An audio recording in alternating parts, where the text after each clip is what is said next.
I just faced a father's worst fear.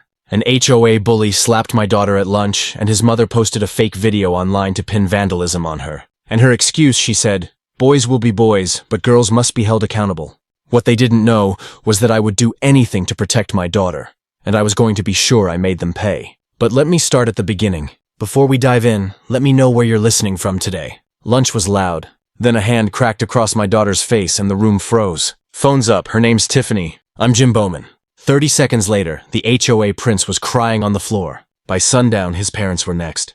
It was my daughter Tiffany's first day at her new high school. She's 16, sharp as a tack with a tongue that could cut glass. She gets her sarcasm from me, but she weaponizes it in a way I never could. She's got this unnerving calm under pressure, like a bomb disposal expert who finds the whole thing a little bit boring. I pushed through the crowd before anyone could stop me. The air smelled like microwaved pizza and fear. Tiffany stood rigid, hand to her cheek, eyes flashing, not with tears, but with that cold, measured hurt that warns you not to cross her. Across from her, Tyler, the HOA prince, sat with his lunch untouched, cheeks flushed, the smirk gone and replaced by something thinner. Surprise, then panic. Around us, phones recorded, whispers colliding into a single sharp sound. My training taught me to control the surge before it controls you. I breathed, stepped closer, and let the cafeteria's silence do half my work. People were watching. The bully had counted on silence becoming complicity. He forgot there are lines you don't cross with my family. What happened next didn't need more than a look. But it would set off a chain of things no one in that neighborhood expected. When we first moved into the neighborhood, I thought I'd finally found peace. After 20 years in the Navy and a lifetime of noise, gunfire, shouting, the endless churn of duty, I wanted quiet. I wanted Tiffany to have a real home. The houses here looked like postcards. Identical lawns, freshly painted shutters, American flags waving in perfect symmetry. It was the kind of place where people smiled a little too long and waved a little too often. At first, I didn't see the rot underneath the perfection.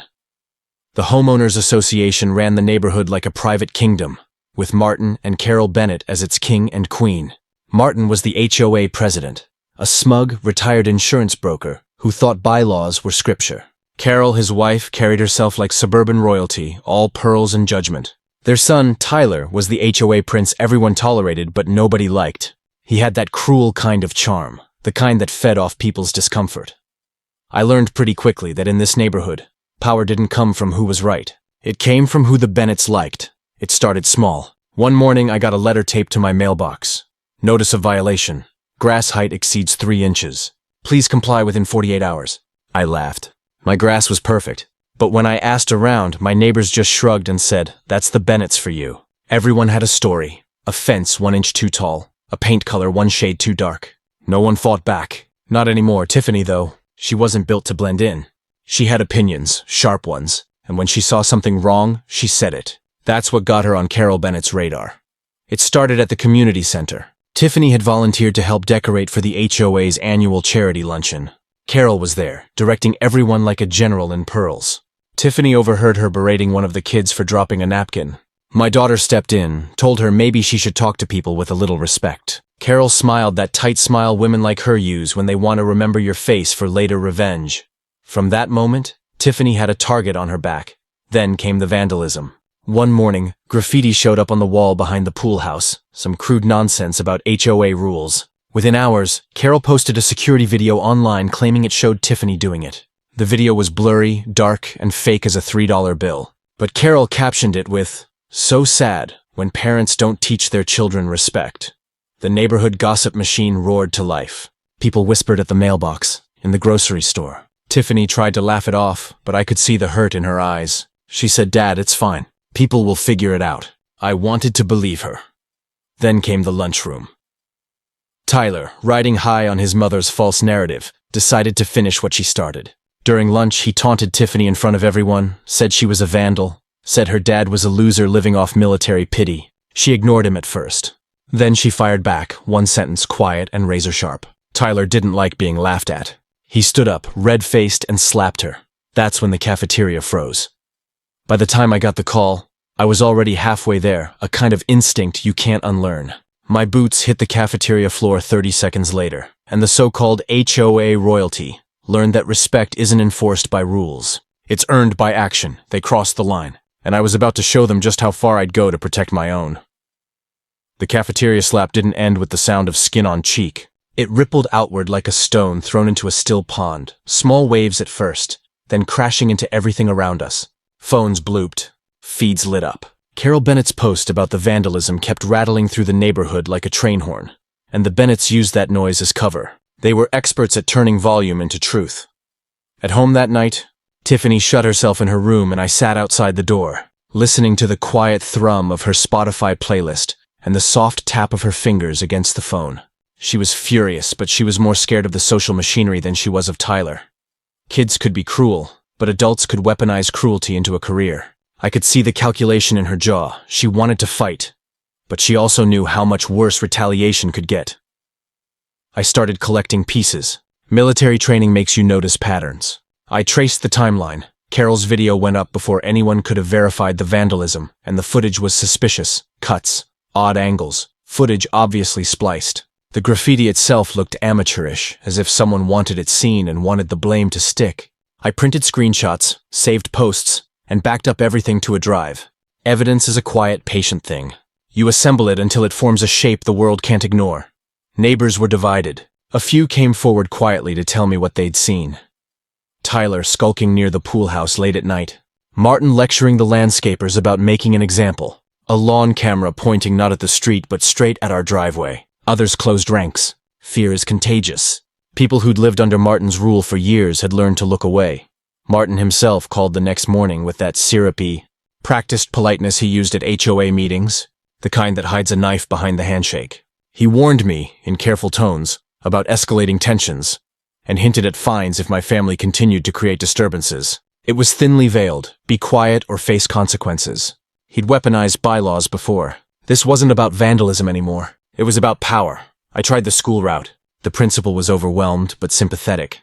They reviewed the cafeteria cameras and told me the process would take time. Time was a luxury we didn't have. Social media had already decided the narrative. Carol's followers filled comment sections with poisonous little verdicts. I watched a short, manipulated clip go viral that made it look like Tiffany had egged the whole incident. People who'd never met my daughter typed judgments like they were filing taxes. That's when a neighbor, Mrs. Alvarez, who delivered cookies to every block party and claimed she could hear a pin drop 2 houses away, knocked on my door with a small USB stick. "I don't want trouble," she said, voice low. But my house camera caught something behind the pool house the night before. I wasn't going to get involved, but that boy comes around after hours. She handed me the stick like it was contraband. When I plugged it in, my stomach dropped. The footage was grainy but telling. 2 figures in hoodies approaching the pool wall, one holding a spray can. The angle cut just as the figure lunged, but the posture, the timing, it wasn't Tiffany. Whoever staged the vandalism had tried to make it look spontaneous. Whoever uploaded the video blaming her had set a trap and then baited the neighborhood into taking it. I kept my cool in public. I couldn't afford to be the screaming father with a swagger stick. That would play into their story. I filed formal complaints with the school and the HOA, logged reports with the sheriff's department, and copied everything to an email I sent to the neighborhood listserv with a calm, factual timeline. Facts don't always win hearts, but they win arguments over time. Still, the Bennetts pushed back. A flyer accusing my family of disruptive behavior appeared on our mailbox. Our garbage cans were overturned twice. Someone keyed the passenger door of my truck. Each small escalation was a test, a measure of how far they could push before I snapped. I didn't snap. I planned. Every time they raised the volume, I recorded it, documented it, and waited for the moment when the pattern would be undeniable. Because bullies are loud until someone quietly points out they're only paper tigers, and paper tears sooner or later.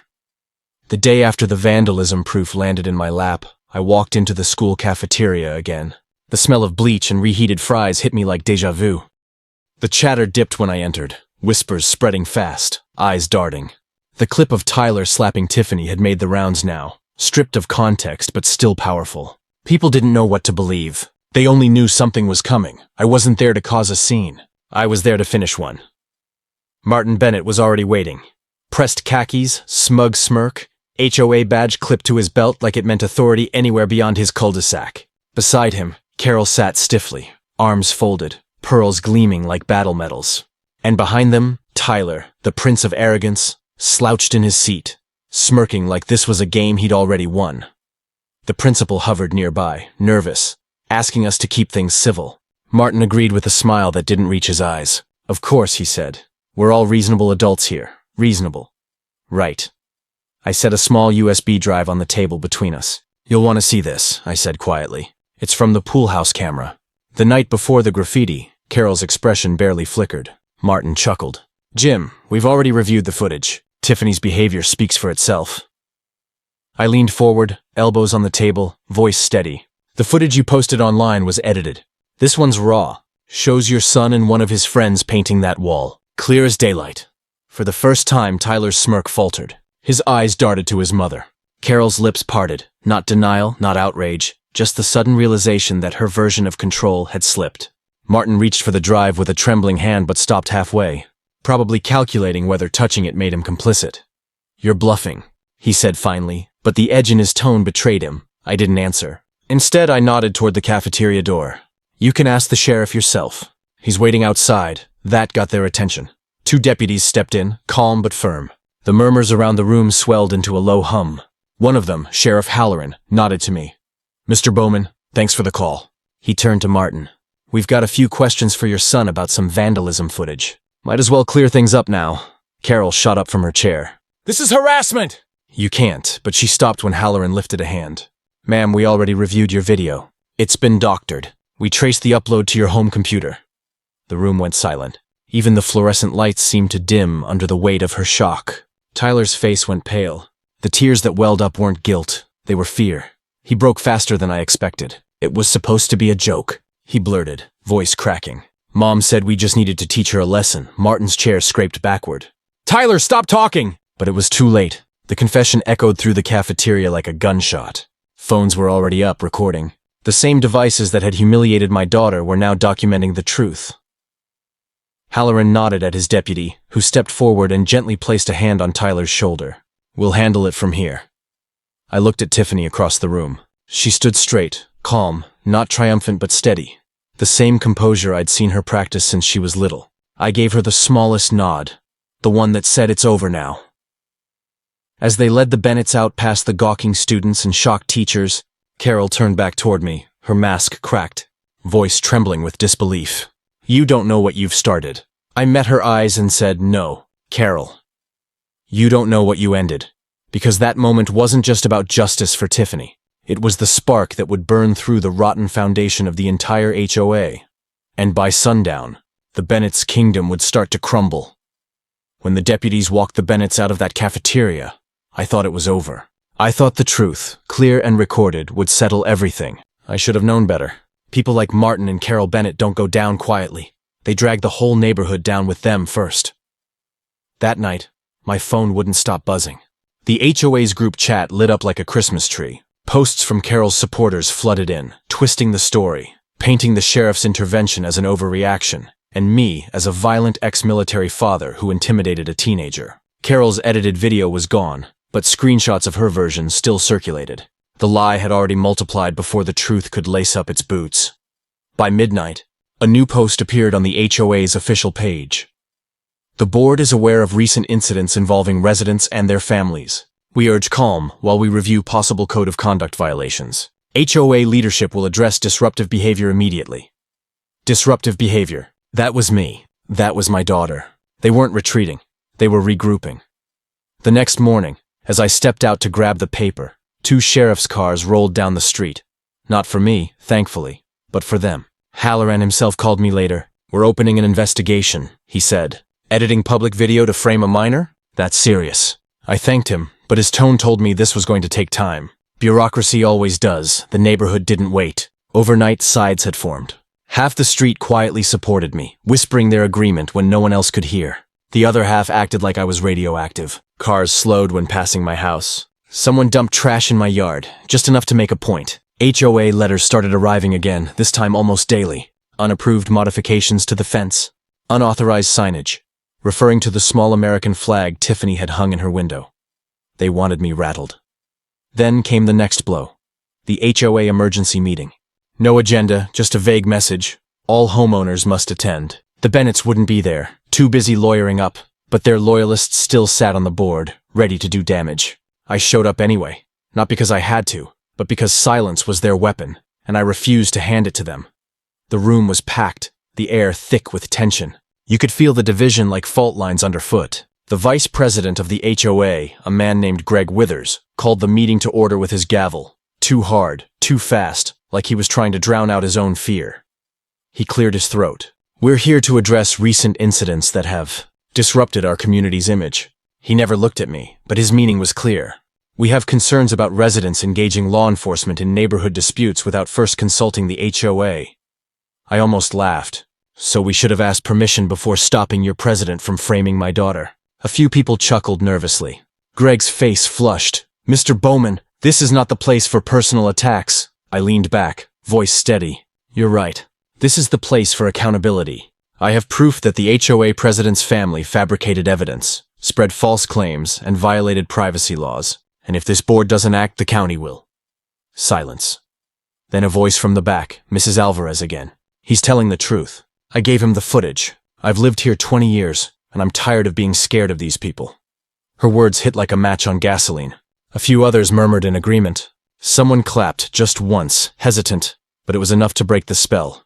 Greg's gavel slammed again, harder this time. "Order, order!" But it was too late. The meeting had turned. The room wasn't his anymore. As I left that night, the sky hung heavy with storm clouds. I knew what was coming. The Bennetts had been humiliated, and humiliated people with power always strike back harder. And I was ready for it. Because if they thought the cafeteria was the end of the story, they hadn't seen the war they just started. The fallout from that HOA meeting was immediate. By the next morning, you could feel the shift in the air. Half the neighborhood acted like they'd just seen the emperor without his clothes. The other half clung to the illusion that the Bennetts still ran things, that somehow I'd overstepped. That's how power works in these places. It's not about rules, it's about belief. Once people stop believing, the crown starts to slip. Still, Carol wasn't finished. She'd gone silent online, which was somehow worse. That kind of quiet always means someone's lawyering up or planning a counterattack. I expected both. Sure enough, 3 days later, I got a certified letter from the HOA's attorney accusing me of slander, harassment, and community disruption. I almost laughed. They were claiming I'd damaged their reputation. The irony was thick enough to choke on. But I didn't take the bait. I forwarded it to my own lawyer, a man named Ray Dunn, who'd spent years going toe-to-toe with HOAs all over the county. He read the letter, chuckled, and said, "Classic intimidation tactic. They're bluffing, Jim. But if they want to play games, we'll give them one they won't forget." We filed a counter-complaint with the County Housing Authority, not just against the Bennetts, but against the entire HOA board. We accused them of negligence, harassment, misuse of funds, and defamation. Every document, every photo, every edited clip, we submitted it all. Ray told me to sit tight, keep calm, and let the wheels turn. But patience isn't my strong suit. Tiffany was still dealing with whispers at school. Tyler hadn't been back since the deputies questioned him, but the gossip lingered. Teenagers are ruthless with rumors. She tried to hide it, but I could tell she was tired. The kind of tired that seeps into your bones, I reminded her. They'll talk now, but they'll be quiet soon enough. Truth doesn't shout. It waits. That week, Sheriff Halloran called again. "We've wrapped up the investigation," he said. "The DA's office is pressing charges against Carol for falsifying evidence and obstruction. Tyler's getting mandatory community service and counseling." I didn't celebrate. Not outwardly. Justice doesn't always come with fireworks. Sometimes it comes with a simple exhale, a quiet knowing that the ground's shifted under your feet. Word spread fast. The Bennett's house, once the centerpiece of the HOA, became a fortress of drawn curtains and uncut grass. Neighbors stopped visiting. The same people who used to kiss their rings at every meeting now crossed the street to avoid them. Fear changes direction like wind.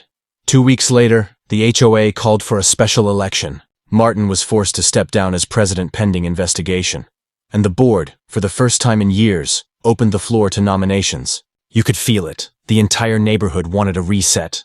Mrs. Alvarez nominated herself. She stood at the microphone, hands trembling but voice steady.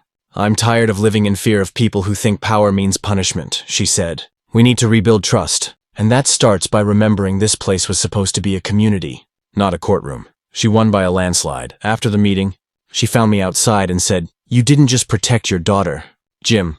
You reminded us we still had a voice." I didn't know what to say. I just nodded, thinking about Tiffany, thinking about how she'd stood her ground when grown adults tried to break her spirit.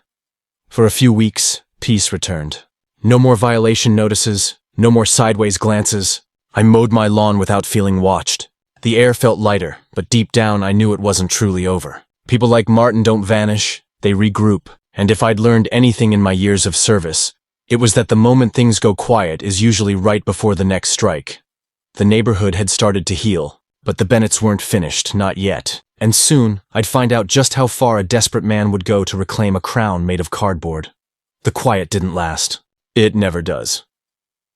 About a month after Mrs. Alvarez took over the HOA, I came home to find a thick envelope wedged in my front door. The Bennett's name wasn't on it, but I could smell their fingerprints all over it. Inside was a summons, a lawsuit filed by none other than Martin Bennett himself. The man was suing me for defamation, emotional distress, and loss of reputation. He claimed I'd publicly humiliated his family and caused irreparable social and financial harm. The irony almost made me laugh. The man who'd ruled our neighborhood through intimidation was now crying victim because his own lies had come back to haunt him. But when I called Ray, my lawyer, he didn't laugh. "He's not doing this to win," Ray said. "He's doing this to drain you. He wants you buried in paperwork until you give up or run dry." It was a classic power move, death by 1,000 legal fees. But Martin had underestimated two things: my patience and my daughter's tenacity.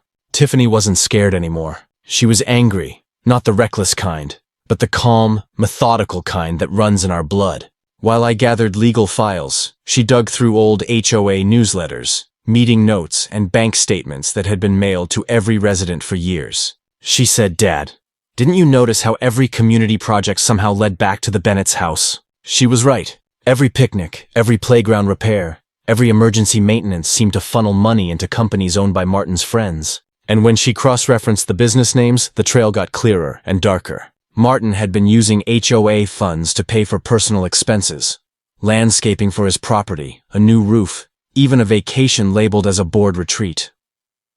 We took the evidence straight to Ray. His eyes lit up. "This isn't just defense material," he said. "This is a counterstrike." The next HOA meeting was standing room only. The lawsuit had everyone's attention, and Martin's loyalists were scrambling to spin the story that I was a troublemaker, that Tiffany's incident had blown out of proportion, that the HOA was under attack. But this time, I wasn't walking into a room controlled by fear. I was walking into a room ready for truth. When it was my turn to speak, I didn't raise my voice. I didn't need to. "Martin Bennett is suing me," I began, "for telling the truth. But what he forgot is that truth leaves a paper trail." I set a binder on the podium and opened it. Receipts, invoices, transfers, all connecting HOA funds to Martin's personal bank account. Gasps rippled through the crowd. People leaned forward. I continued, "These are payments from the HOA maintenance fund to a contractor called Silverleaf Services, a business registered under the name of Martin Bennett's cousin. Guess where the work was done? His house." Greg Withers, the old vice president, turned pale. "That can't be right," he muttered. "Oh, it's right," I said. "And it's not the only one. Roofing repairs, landscaping, even catering for events that never happened. Thousands of dollars over 5 years, gone." The room erupted. Questions, accusations, shouting, it was chaos. Martin stood at the back, jaw tight, color drained from his face. He tried to speak, but no one listened. The same neighbors who once bowed to him were now circling like wolves. Mrs. Alvarez banged her gavel, her voice cutting through the noise. "Mr. Bowman, we'll be forwarding all of this to the county auditors immediately." Martin lunged forward. "You can't," but she stopped him cold. "You don't give orders here anymore, Martin." For the first time since I'd met the man, he looked small. Not furious, not righteous, just small. The kind of small that comes when power slips through your fingers and there's nothing left to grab. The lawsuit didn't vanish that night, but its teeth were gone. The next day, Ray filed a counterclaim for fraud and embezzlement. The county opened a full investigation. And Martin? He stopped showing his face in public. The Bennetts had wanted a war. What they got instead was exposure, the kind of sunlight that kills whatever festers in the dark.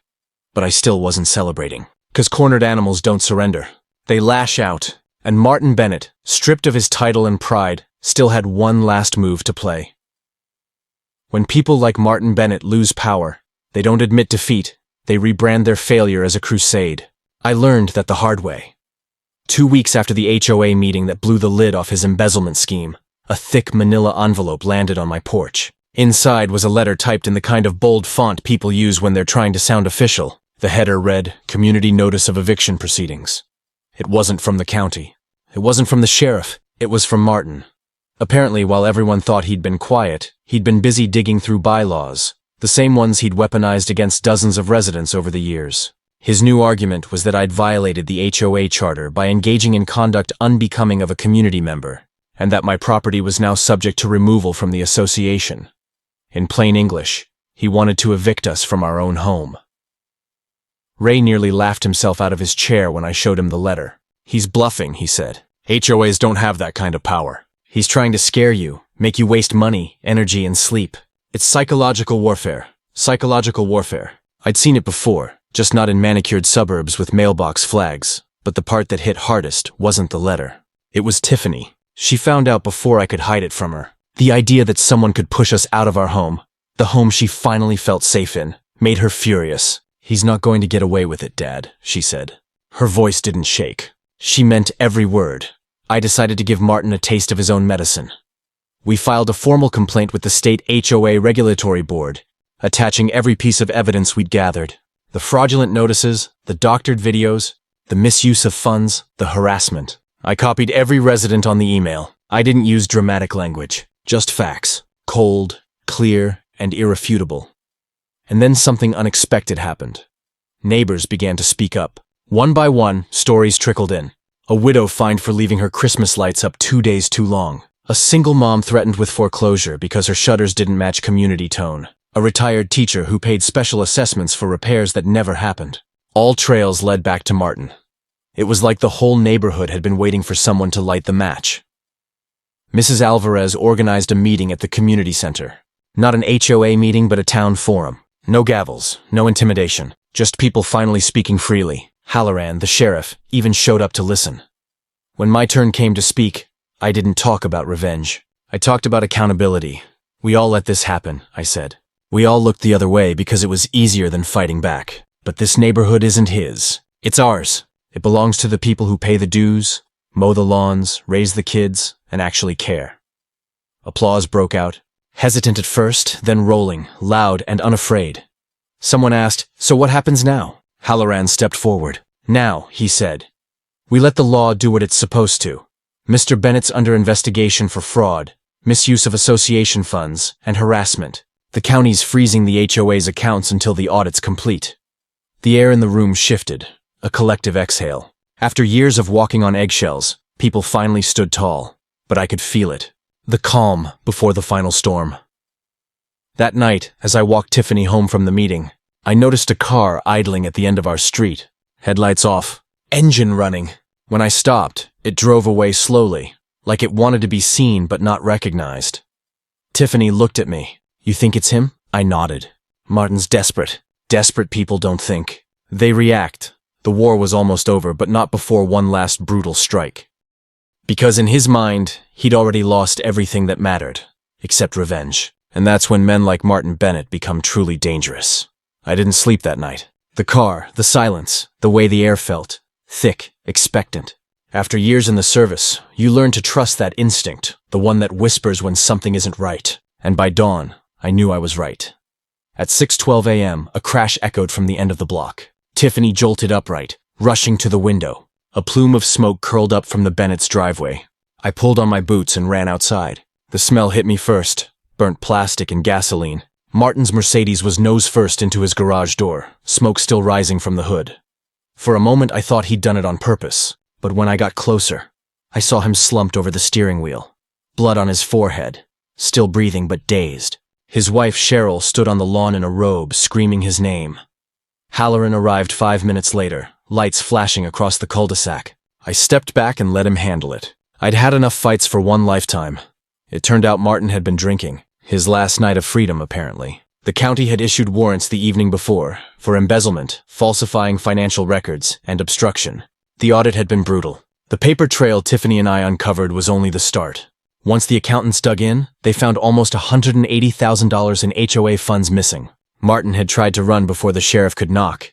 When they loaded him into the ambulance, he looked at me, half conscious, half defeated. The fight was gone. That hollow glare wasn't hate anymore. It was regret. Cheryl avoided me for days. Then, one evening, she showed up at my door. No makeup, no pretense, just tired eyes and trembling hands. "I didn't know," she said quietly. I swear I didn't. I believed her. She'd been living under his shadow just like everyone else, only closer to the storm. I told her the truth. None of us did. But now it's over. When the trial came, the courtroom was packed with neighbors. Every seat, every wall, filled with the faces of people who'd been silenced for years. The prosecutor laid it all out. Fraud, intimidation, threats. Tiffany's testimony sealed it. Calm, poised, she told her story. How Martin's son had hit her. How the fake video spread. How the adults chose to believe a lie. She didn't cry. She didn't flinch. She just spoke. When the verdict came, guilty on all counts, you could feel the tension break like a dam bursting. Martin was sentenced to 5 years in county prison, with restitution for every dollar he stole. The HOA was dissolved temporarily and restructured under the supervision of the county auditor. Mrs. Alvarez was appointed interim president. Afterward, people started rebuilding. The neighborhood, for once, looked alive. Kids on bikes again. Neighbors talking over fences instead of whispering behind curtains. The wait was gone. Tiffany and I went out for ice cream that night. She ordered mint chocolate chip, same as when she was 6. Sitting there, watching her laugh again, it hit me. The whole thing hadn't been about revenge. It was about taking back peace. About showing her that standing up doesn't mean striking first, but refusing to stay silent. On the way home, we passed the empty Bennett house. For sale sign in the yard, windows dark. The HOA prince and his kingdom reduced to an empty shell. Tiffany said softly, "You think people like him ever realize what they've done?" I shook my head.